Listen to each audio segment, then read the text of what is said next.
देखो, सदन जी का जो जन्म है, इसी से हमें ये पता चलता है कि भगवान केवल भाव देखते, केवल भाव देखते हैं।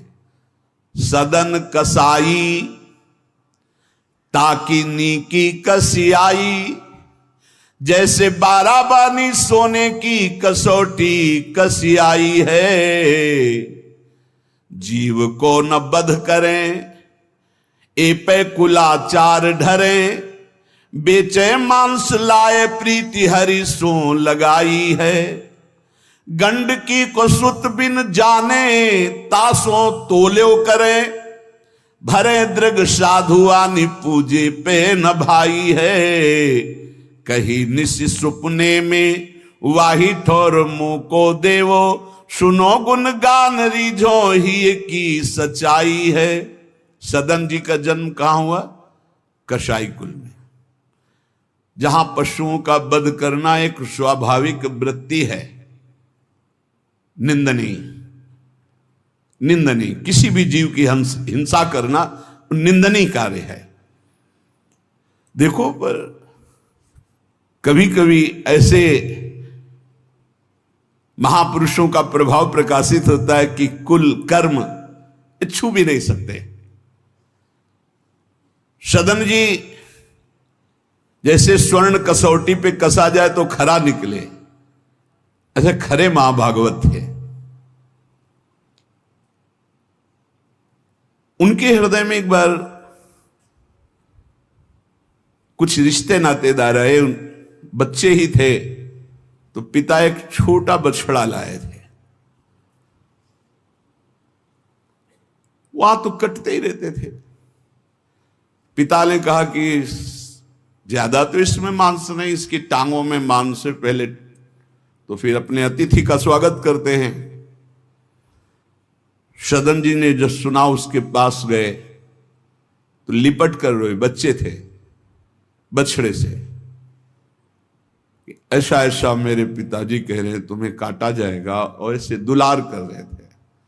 बछड़े के भी देखा आंसू निकल रहे। हर जीव को पता है, कष्ट का पता होता है। तो उसने कहा एक भागवतिक महापुरुष का जीवन बदलना है, इसलिए मानो बछड़े ने कहा कि तुम अपने पिताजी से कह दो, उचित तो यह है कि पहले मेरी गर्दन काटे। तो सदन जी ने कहा ऐसा क्यों? बोले क्योंकि मैं पूर्व में ऐसा था, तुम्हारे पिताजी पशु थे और मैंने इनकी गर्दन उड़ाई है, तो मैं अब पशु बना हूं, इनसे कह दो तुम्हें गर्दन ही काटनी चाहिए, पहले जिंदा टांग मत काटो, मैंने तुम्हें इतना कष्ट पूर्व में नहीं दिया था, सीधे गर्दन काटी थी। इसका मतलब जो कर्म किया जाता है उसका फल मिलता है पक्का। मैंने पूर्व में तुम्हारे पिता की गर्दन काटी थी इस जन्म में, इसीलिए मुझे पशु बनना पड़ा, और तुम्हारे ही पिता मेरी गर्दन काटेंगे पक्का, तुम रोक नहीं सकते क्योंकि वो विधान है। पर वो पहले टांग ना काटे, पहले गर्दन काटे। अब ये घटना उनको बहुत छुई। जीव को अपने कर्म का फल भोगना पड़ता है जन्म जन्मांतरों में। बच्चे ही थे, कुछ संत मंडली जा रही, यही है मत की रति गति भूति भलाई, जब जे जतन जहां जे पाई, सो जानो सत्संग प्रभाव। सत्संग का एक अमोघ प्रभाव होता है। वो संतों के सामने गए, चरणों में लौट गए, बालक थे। संत जनों ने उठो उठो बच्चे, तो रोते हुए बोले कि हर कर्म का फल जीव को भोगना पड़ता है, कोई ऐसा साधन है जिससे कर्म का फल ना भोगना पड़े और जीवन मुक्त हो जाए, जीव मुक्त हो जाए? उनका भगवान का निरंतर नाम रटना, श्री हरि हरि नाम निरंतर रटे, और स्वयं किसी जीव को कष्ट ना दे, और संतों का संग करता रहे तो जीवन मुक्त हो जाएगा। बस छोटे से बालक सदन जी में बात बैठ गई, बस अंदर शुरू कर दिया हरि श्री हरि श्री हरि श्री हरि। संतों की बात मान ले तो परम पद जेब में है। अब पिताजी जब तक रहे तब तक वो वध करते रहे जीवों का, लेकिन सदन जी ने कभी कभी किसी का वध नहीं किया। वो कुल परंपरागत मांस खरीद लाते और उसी को मुनाफा करके बेचते और परिवार का पोषण करने लगे। एक दिन ये रास्ते में आ रहे थे तो किसी साधु का बटुआ ढीला होगा तो शालिग्राम भगवान गिर पड़े थे। इन्होंने उठाया कि अच्छा चमकता हुआ कोई पत्थर है, तो शालिग्राम भगवान को लाए तो उन्होंने अंदाज में कि आधा 1 किलो के वजन का काम तो करेंगे, तराजू में रख दिया। हरि श्री हरि श्री हरि श्री हरि, हर समय नाम जपना। ये तो बचपन से शुरू था संतों की कृपा से, और भगवान से अंदर से समर्पण था। ये नहीं जानते थे कि शालिग्राम भगवान है, देखा ही नहीं था कभी भगवान के शालिग्राम रूप को। अब जैसे कोई कहता कि 5 किलो दो, तो 5 किलो शालिग्राम बन जाते, 2 किलो तो 2 किलो दो। अब तो बहुत बढ़िया काम की बाट बदलने की जरूरत नहीं, एक ही बाट में जितना मांगो उतना दे देंगे और ठीक वजन उतना ही होता, कभी किसी को संशय नहीं हुआ। एक दिन वो संत समागम करते ही थे तो एक संत भगवान आए। कोई इनके यहां ये भेद नहीं मानता था कि ये अमुक कुल की, क्योंकि इतने महाभागवत थे। संतों के चरणामृत लेना, उनके पास बैठकर सत्संग करना, तो संत जन इनके यहां आकर के बैठते थे, इनके यहां आकर के थोड़ी देर भगवत चर्चा, बड़े उच्च कोटि के भाव सदन जी के प्रकाशित थे। तो एक संत भगवान ने देखा कि ये तो बड़े सिद्ध शालिग्राम हैं, इनमें तो चक्र का चिन्ह भी है और ये इससे मांस तोलते हैं। अश्रुपात होने लगे संत जी के कि ऐसा अनर्थ करते हो तुम, भगवान के भक्त हो। संत जी ने सदन जी से बताया कि ये जानते हो तुम्हारे बांट नहीं है, स्वयं शालिग्राम भगवान है, और इतना घृणित कार्य कि तुम इनसे एक तरफ मांस और एक तरफ शालिग्राम। बड़ी बड़ी उनको व्यथा हुई। सदन जी ने कहा मुझे कुछ पता नहीं, मैं नहीं जानता, मेरे लिए तो ये बहुत सिद्ध बांट है, मैं जितना ग्राहक मांगता है उतना ही, आधा किलो तो आधा किलो, 5 किलो तो 5 किलो बन जाते हैं। आप देखो अपने कुल कर्म को कर रहे हैं और नाम जप कर रहे हैं और संतों की कृपा है। तो देखो अचानक रास्ते में भगवान शालिग्राम जी मिले थे। उन्होंने कहा अगर ये भगवान है तो आप ले लो, हम तो सेवा पूजा कुछ जानते नहीं, आप इनको ले जाओ। संत जी ले गए और देखो ये हृदय में बैठा लीजिए, संत मिले मतलब आखिरी जन्म हमारा है। विश्वास अगर कर ले, पक्का समझ लीजिए ये तुम्हारा विश्वास काम करेगा। निमज्जोन्मज्जताम घोरे भवाब्धौ परमायनम संतो ब्रह्मविदा शांता निर्दडे वापसु मज्जताम। इस घोर संसार सागर में जो हम डूब रहे हैं, तो भगवान भेजते हैं ब्रह्मवेत्ता संत महापुरुष का समागम, और जहां संत मिले तो आखिरी जन्म समझो इस संसार समुद्र से पार होने के लिए सुदृढ़ नौका संत समागम है। भव सागर कहाँ नाव, शुद्ध संतन के चरण, तुलसीदास प्रयास बिनु मिलहि राम दुख हरन। संतों के चरणों का सानिध्य मिला तो देखो सदन जी हरिनाम जपने लगे, सदन जी के हृदय में संतों के प्रति प्रियता बढ़ी, शालिग्राम भगवान मिल, सब बानक बन जाता है। अब संत जी शालिग्राम भगवान को ले गए, एकांत में जाकर के भगवान का पंचामृत से अभिषेक किया और इसके बाद वेद की स्तुति की, पुरुष सूक्त, शास्त्र शीर्षा पुरुषा सहस्राक्षा शास्त्रपात। भगवान को बिल्कुल अच्छा नहीं लगा। देखो भगवान प्रीति चाहते हैं, सिद्धांत एक अलग होता है। इसीलिए कल हम ऊपर कुछ साधकों से कह रहे थे कि किसी भी साधक को ठाकुर जी में जिस रूप में आसक्ति हो उसको ठेस नहीं पहुंचानी चाहिए, क्योंकि पता नहीं कितना आसक्त हो आप देख करके अच्छा चलो, ऐसे नहीं कभी वही ओहो धन्य भाग, कितने सुंदर आपके ठाकुर जी है, बहुत सुंदर, आप खूब प्यार कीजिए, क्योंकि पता नहीं वो कितनी गहराई से प्यार कर रहा है आप, तो उसका हृदय बहुत दुखी हो जाएगा। भक्त का हृदय दुखी हुआ तो आपकी उपासना में फर्क पड़ जाएगा। संत जी को लगा था कि कसाई कुल में जन्मे हैं, मांस का उधर पल्ला इधर ठाकुर, क्या अपराध कर रहा है उनको ऐसा, और बाहरी दृष्टि में लगता भी ऐसा ही है। तो कहा भयो जो पे बड़े कुलहू में जन्म भयो, जप तप नेम व्रत साधन अपार है। कहा भयो तीर्थ अनेकन गमन किए, गयो नहीं जौलो निज मन को विकार है। जौलो मेरे संतन में राखे जाति भेद सदा, तौलो कहो कैसे वह पावे सुख सार है। मेरे साधु नीच पद पंकज ना धोयो, जौलो सब शास्त्रन को पढ़ी बोई भार है। जरा भी भाव किसी भी संत जो भगवत मार्ग के प्रतीक है, जाति पक्ष में रूप पक्ष में इनके तेज तो है नहीं, ये तो ऐसे बिल्कुल नहीं, सावधान, पता नहीं कौन किस कोटि का उच्च कोटि का महापुरुष आपका चिन्ह। उन संत बहुत अच्छे संत थे, पर उनके मन में बात आ गई कि जाति के तो कसाई ही, काम तो नीचे ही है, मांस देखो नहीं जाना भगवान की महिमा। हम समझ रहे थे उच्च कोटि के, और वो बहुत उच्च कोटि के महापुरुष सदन जी, निरंतर नाम जप।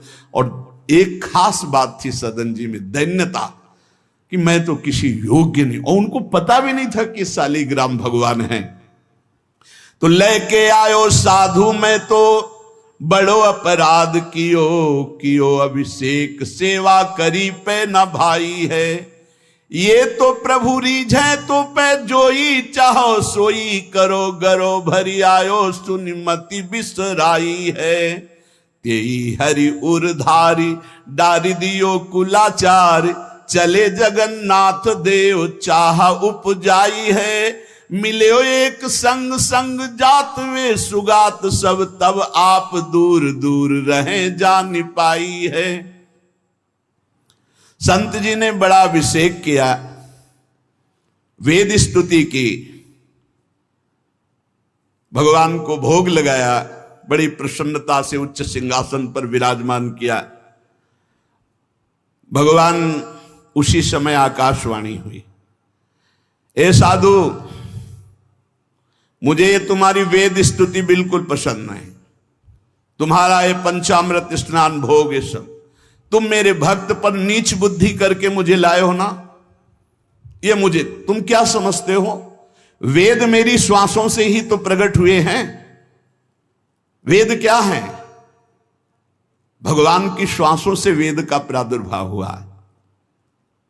सो हरि पढ़े ये अचरज भारी, चारों वेद भगवान के श्वासों से प्रकट हुए। जाकी श्वास वेद श्रुतिचारी, जिनकी श्वासों से चारों वेदों का प्रादुर्भाव हुआ। मैं वेद की स्तुति और गंगा जल से उतना प्रसन्न नहीं होता जितना मैं अपनेपन के भाव से, मेरे सदन जी हैं और मैं सदन जी का हूं, मैं बिल्कुल तुम्हारी सेवा से प्रसन्न, मैं अपराध मानता हूं कि तुम वहां से मुझे लाए हो। साधु जी यह बात सुनकर एकदम घबरा गए, शालिग्राम भगवान को लिया, दौड़ते हुए सदन जी के पास गए और गदगद स्वर में कहा मैंने भारी अपराध कर दिया, ठाकुर जी को अप्रसन्न कर दिया। मैंने आपके प्रति भाव किया कि आप कसाई कुल में आपका अधिकार ठाकुर का नहीं है, इसलिए आप ठाकुर जी को नहीं जानते हो, आप ऐसा ये लो। ठाकुर जी अप्रसन्न हो गए हमसे, हमने तो पंचामृत से गंगा जल से सब अभिषेक किया, पुरुष सूक्त का पाठ किया, ले ये श्री ठाकुर जी को आप स्वीकार करो। विधि पूर्वक सेवा से ठाकुर जी प्रसन्न नहीं हुए, अपनेपन से। ठाकुर जी को सबसे ज्यादा अपनापन, प्रेम भाव। सदन जी शालिग्राम भगवान को अब जो देख रहे हैं वो दूसरा भाव है। ये भगवान है, मुझे तो अभी तक पता ही नहीं था। साधु जी जब चले गए तो कहा अब तौलने के काम में तो नहीं, एक सुंदर नवीन कपड़े में ऐसे गले पे लगा लिए, ठाकुर जी गले पे डाल दिए। भगवान रीझते हैं भक्त की अपनेपन की प्रीति में।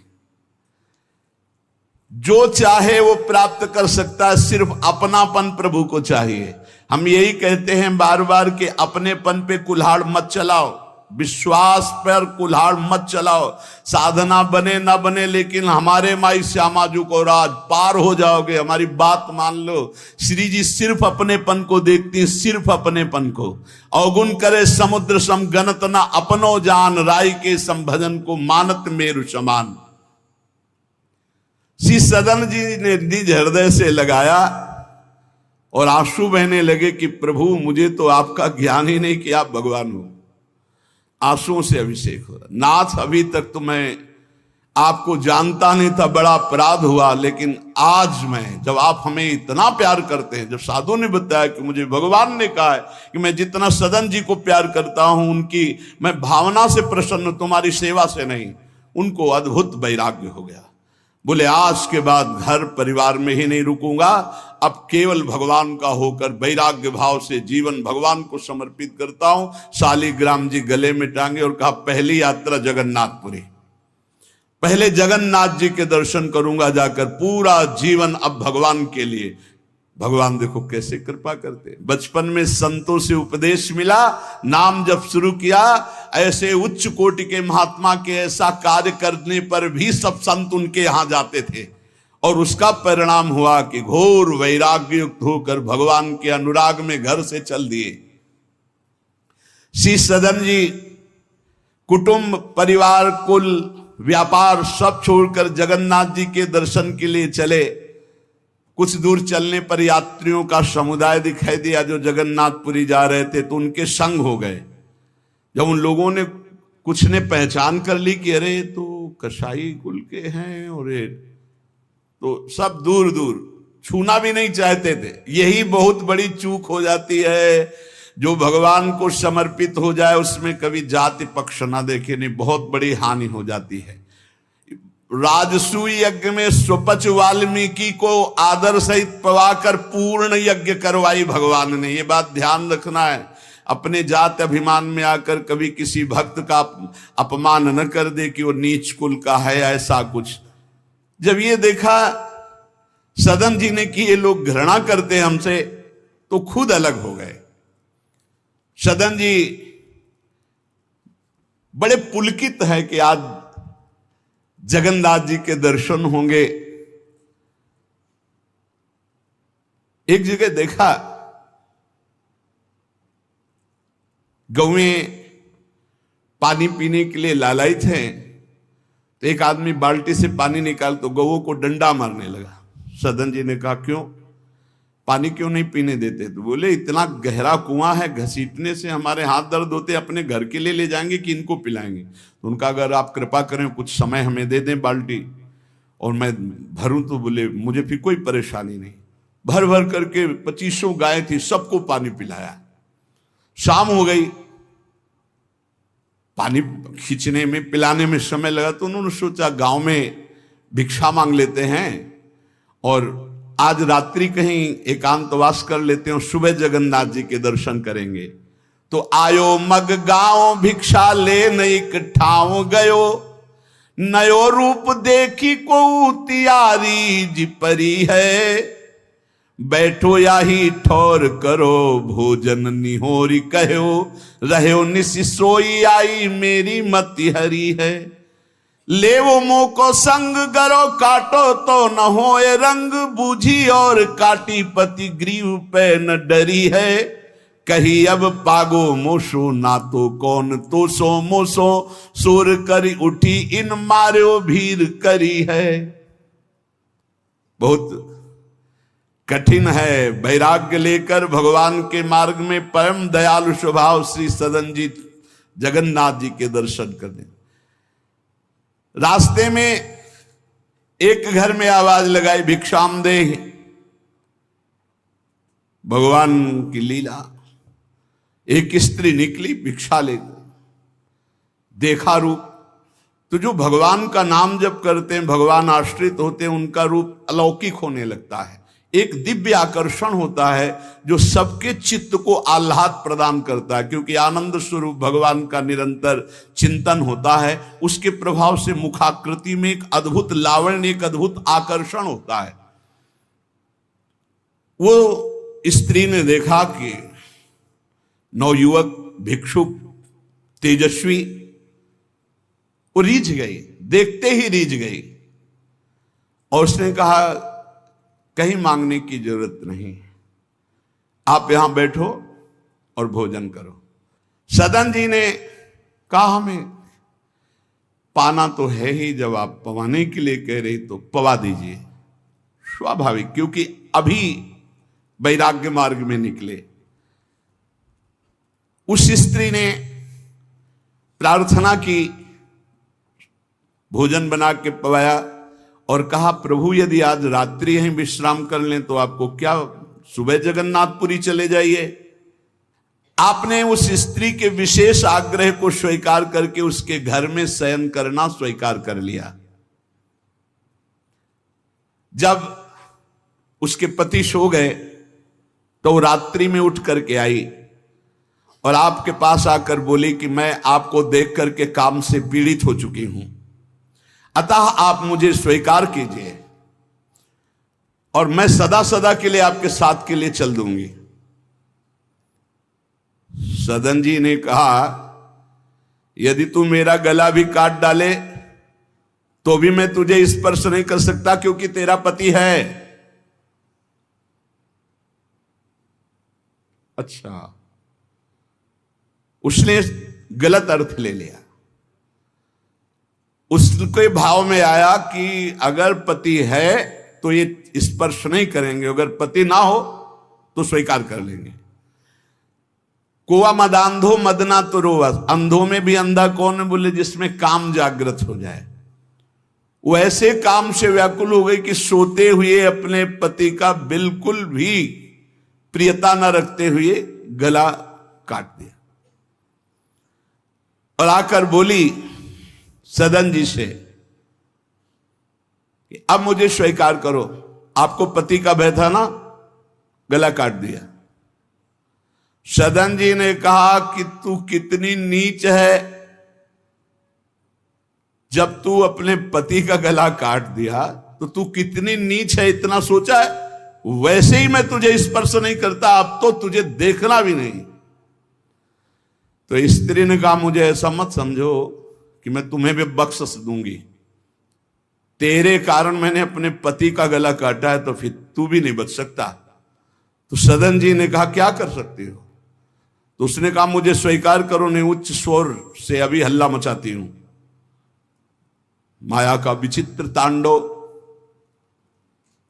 और मैं जोर जोर से सबको कहूंगी कि ये मेरे साथ गलत करना चाहता था, मैंने रोका, मेरे पति ने रोका, मेरे पति का गला इसने काट दिया, इसलिए अभी कहती हूं मैं आजीवन तुम्हारे साथ रहूंगी, मुझे ले चलो। सदन जी ने कहा गला कटवाना बर्दाश्त है, लेकिन स्पर्श नहीं कर सकता। ये सब चूकों की चूक का पूर्ण आहुति, इससे पूर्णता हो गई। मैं धर्म के विपरीत नहीं चल सकता, तू चाहे मेरा गला तू काट दे या समाज से कटवा दे। सदन जी भगवान के भक्त थे, उनके भोले भक्त होते हैं भगवान के, ज्यादा बुद्धि नहीं लगाते हैं, नहीं तो रुकना ही नहीं चाहिए था या उसी समय भाग जाना चाहिए था, भागना चाहिए था। वहां बैठ करके उपदेश नहीं, जब ऐसी घटना है तो भागना चाहिए था। जब वो कि प्रश्न करने के बाद जब सदन जी ने कहा कि तुम्हारा पति है, तुम ऐसा कैसा दुराचार पूर्ण भाव रखती हो, तुम मेरा गला काट दो तो भी तुम्हारा स्पर्श नहीं कर सकता।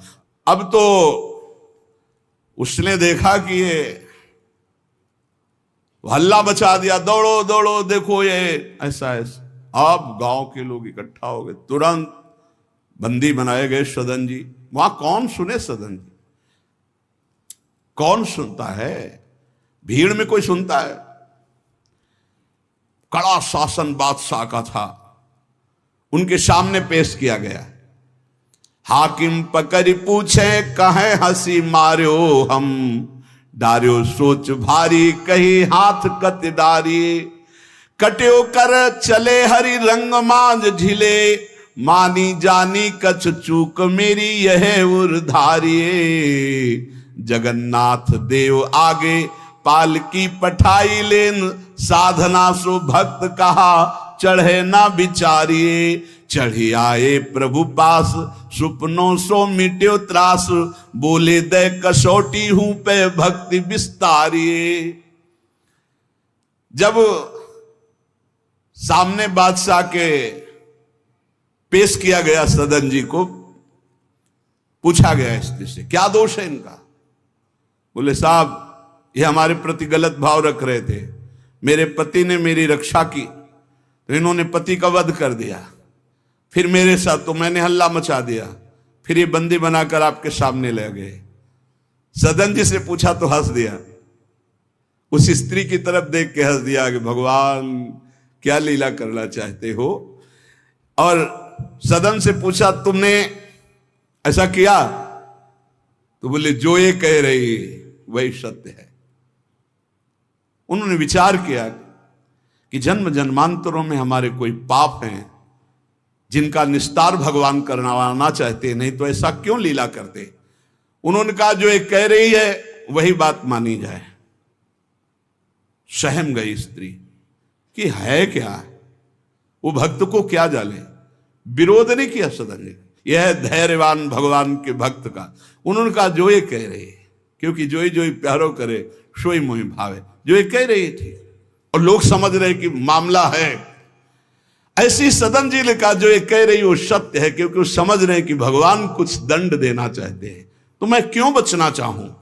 भक्तों का बड़ा विचित्र स्वभाव होता, समझ पाना बड़ा कठिन। उन्होंने कहा जो कह रही है सत्य है। जो हाकिम था उसने जब देखा तो उसने कहा मेरा हृदय कह रहा है कि इनके चेहरे से लगता है ऐसे नहीं है, पर ये जब स्वयं स्वीकार कर रहे हैं तो दंड देना ही पड़ेगा। तो इस अपराध का क्या दंड होता है। बोले दोनों हाथ काट लिए जाएं। यहां से दोनों हाथ काट लिए गए, लेकिन उनकी मुस्कुराहट में फर्क नहीं पड़ा। 22 बाजारों में कोड़े मार मार करके बेहाल किया जा रहा है। हरि बोल के सिवा एक शब्द नहीं निकला ठाकुर हरिदास जी के। आप विचार कीजिए भक्ति में कितनी शक्ति है, कितनी अपार सामर्थ्य है। इतनी बार कष्ट दिया गया प्रहलाद जी को, एक बार भी हरि से शिकायत नहीं की। हर बार हरि हरि हरि हर समय, मतलब बलिहारी है इन महाभागवतों की जो भगवान के लाडले हैं। माया पर विजय प्राप्त करके दिखा दिया इन्होंने कि चाहे जितना सताओ, हरि के भक्त में ना हरि से प्रश्न है और ना सामने वाले पर कोई शिकवा शिकायत। दोनों हाथ काट लिए गए, मुक्त कर दिया गया, इसलिए कि